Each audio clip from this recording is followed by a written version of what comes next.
Setiap rumah tangga modern pasti menyimpan makanan di dalam kulkas. Tujuannya supaya lebih awet dan dapat digunakan di lain waktu. Kali ini, saya dengan Dr. Dian akan menjelaskan cara sehat untuk menyimpan makanan di dalam lemari pendingin. Dok, ini kan kita tahu ya bahwa kulkas atau lemari pendingin itu ada bagian seperti bagian pembekuan atau frozen dan lemari pendingin. Bagaimana dok cara menyimpan bahan makanan yang sesuai dengan bagian-bagian yang ada di dalam kulkas ini dok? Oke, ya seperti kita ketahui bersama bahwa lemari es kalau yang di rumah ya itu ada kompartemen-kompartemennya. Ada bagian yang freezer, ada yang bagian pendingin biasa. Nah kita juga harus tahu bahwa kalau yang di rumah itu kulkasnya temperaturnya bisa kita setting ya. Contohnya kalau kita ingin menyimpan daging-daging, unggas, ayam-ayaman daging ya, segar dok daging ya, segar, daging ayam, ikan gitu. Kita akan tentunya taruhnya di freezer ya. Paling tidak kalau untuk daging-daging atau ikan-ikan ini kita wrapping dulu ya supaya dia kedap udara, atau kita taruh di wadah di kedap udara, terus kita taruh dengan suhu kira-kira di bawah 5 derajat dan itu untuk penyimpanan selama 3 hari. Selama 3 hari. Nah, kalau ingin disimpan lebih dari 1 minggu, tentunya temperaturnya harus kita ubah dulu nih. Lebih rendah lagi, jadi ke -10. Itu untuk daging-dagingan.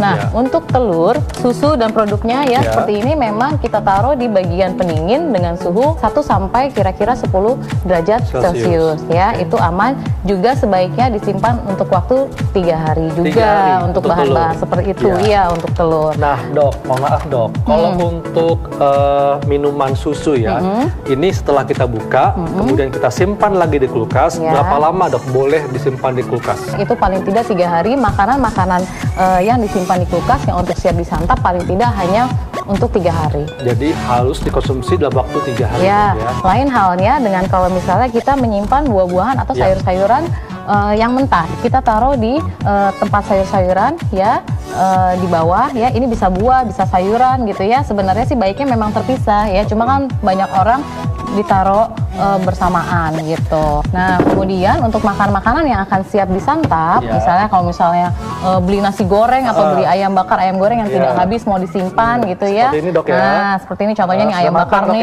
ya, ayam bakar. Ini bisa kita taruh di kulkas dengan wadah yang tertutup dan ini dalam 3 hari harus sudah dimakan. Nah, satu lagi yang harus kita ingat, jangan terlalu sering membuka tutup kulkas karena karena itu akan mempengaruhi suhu penyimpanan yang ada di dalam kulkas. Suhunya bisa berubah-berubah kalau kita sering membuka tutup kulkas, dan itu akan mempengaruhi penyimpanan atau mempengaruhi kandungan nutrisi yang ada di dalam bahan makanan tersebut. Oke, baik dok, terima kasih untuk penjelasannya dan semoga bermanfaat. Nah, pemirsa, cara sehat dimulai dari hal-hal sederhana. Maka dari itu, kita mulai dari sekarang. Dan kita kembalikan ke studio.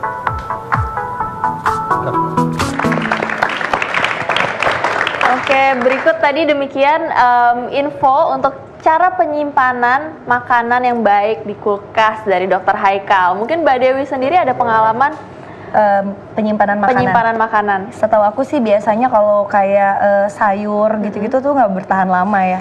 Jadi setiap hari harus mendingan beli seger langsung dimasak. Jadi nggak bisa disimpan lama-lama. Iya benar. Apalagi kalau udah pakai kemasan gitu, ditempatin gitu nggak? Biar rapih dan biar tahu ini tuh hari apa nih ditaruhnya supaya nggak bau juga. Standar aja sih biasanya kalau di freezer itu kan udah ada kayak bagian sayur-sayur ya. Terus daging-daging tuh udah ada di atas biasanya yang lebih dingin yang kayak gitu aja sih. Ya. Tapi ngomong-ngomong soal makanan ya, makanan ini yang terbuat dari gula merah dan enak banget ini sih biasanya nggak tahan lama di kulkas. Paling 2 jam juga udah harus. Udah nggak enak ya? Bukan nggak enak, udah habis biasanya. Oh kalau itu jangankan di kulkas ya. Ini kan nyampe lama. Oke, jadi gula merah tadi kita udah bilang bahwa gula merah ini aman dimakan asal memang tidak berlebihan ya, yang jelas ya. Dan memang itu sebenarnya tetap harus hati-hati, nggak boleh berlebihan makan gula yang manis-manis. Dan lagi terutama tadi soal ketindihan. Bagi penonton di rumah yang dulu pernah ketakutan ketindihan, sekarang nggak perlu terlalu khawatir karena itu tidak berbahaya dan bisa dijelaskan.